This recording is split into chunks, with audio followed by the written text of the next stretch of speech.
Hey everyone! Today I wanted to show you the Rats Halloween cage tour. It's really simple and straightforward. I didn't do a whole lot of decorating this year, but I did do a little, so I thought I would share. The upper level is the area that has all of the Halloween stuff, the very minimal amount of Halloween stuff. And then I did finally give them access to the lower level of this cage. I was originally using it for storage, but now I've finally given them access to that, so I can give you guys a brief tour of that, although it isn't Halloween themed at all. The rats are actually up here in a carrier. Sometimes I let them roam around, but I have stuff on the floor from cleaning, so they had to go in the carrier. So yeah, let's go over what's in this and show you everything before I let the rats in. So, because I wanted to keep the top level fairly Halloween themed, it is pretty basic. I do have some stuff that I want to put in after the video, but it isn't Halloween-y, so I'm waiting. In fact, there is some stuff on the door already, because I do like the rat cage fairly cluttered. There's also a bowl that goes here for their veggies, but I don't have the veggies ready yet, so. Starting in the back corner, we have a Happy Halloween, like, trick-or-treat bucket. I actually have two of these in the cage, and they're in each corner, so I have one in this corner and one in this corner. They're both from the Dollar Tree, and they work pretty great. And this one has skeletons on it. Below it is their litter tray, nothing fancy there. There is a paper lantern for them to chew in the back if they want to. It's literally just paper and cardboard so they can chew it apart if they feel like it. There is also a little like chew treat thing back behind there.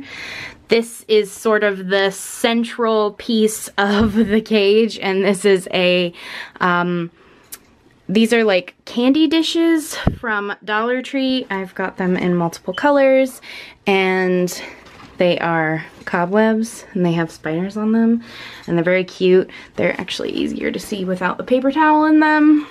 They look cuter without the paper towel in them too, but the paper towel is kind of functional. There is a little caterpillar chew in here too that they like to drag around. They've never chewed it, but they move it around all the time. There is a little bird perch rope toy, which I might like end up rearranging. I just kind of chucked it in here in whatever formation it kind of went with, but I'll probably end up moving this later. I usually do. There's a wood house back in the back that they like to hoard food in. Speaking of which, there is a food dish on top of that, and there is a ladder on, I don't know if you can actually even see it. There's a ladder on the back of these cobwebs. I highly doubt they're gonna use it. It isn't even touching anything, like they would have to pull themselves up on it. But I put it in there because I felt like they didn't have enough chews in here, because I put most of their chews down below. So I don't know. It's in there. If they want it, they can use it. It also, I felt like because this was kind of far away from the wall, maybe that would make it easier for them to get to. But rats are fairly smart, and they probably would have figured it out regardless. So there's the top level. Obviously, it's not as Halloween-y as, you know, I could have made it, but I think it's cute anyway. It's a little bit of Halloween, you know. And then the bottom level I can show you guys. It is not Halloween themed, but I know if I just briefly mention it, you guys are gonna be like, why can't we see it? Oh, their water bottle is also on the door of the cage, by the way. So on the door of this side, we have a large basket from Dollar Tree. There's nothing on this side of the door. There is a shelf here that comes with the Critter Nation and a ramp, which I might end up taking out. They really don't need the ramp. But I put it in there anyway. There is a big old chew back there, an igloo, a little shelf thing they like to climb on. I see them kind of eating on it sometimes. There's a tunnel, another water bottle, another basket in the back. Oh, a hammock. And then these baby links as well. So yeah, fairly simple, fairly straightforward. Almost everything I get for the rats is from the dollar store or stuff I already had on hand. So I find that the dollar store, these baskets are really incredibly handy, and like the ones in the corner and even some of this Halloween stuff. They're really easy to clean, and they're really easy to sort of hang from, you know, the sides of the cage, like these two. I have more up here that I'm planning on adding into this probably, because like I said, I do like for the rat cage to be fairly cluttered, but they're blue, so I'm waiting until after the video because blue does not quite go with the whole orange and I don't know. So let's get the boys in here because they are nosing around and they probably are very excited to explore. For those of you who didn't see these guys' intro video, this is Moody right here.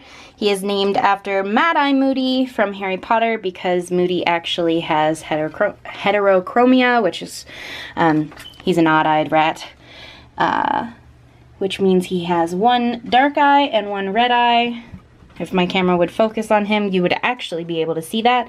And then this big guy over here, surprise, surprise, does not actually have a Harry Potter themed name. His name is Salem, and he came with his name.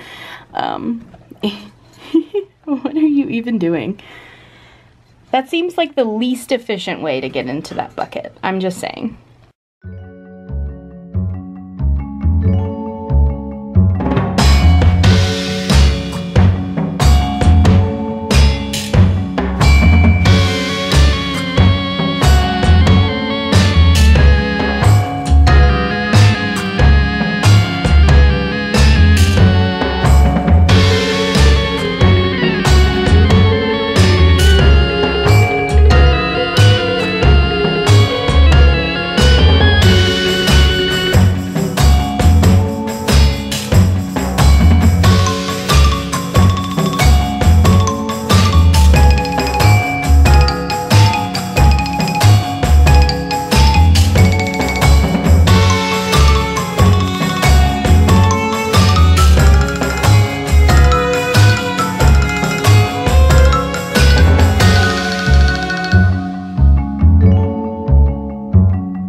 you.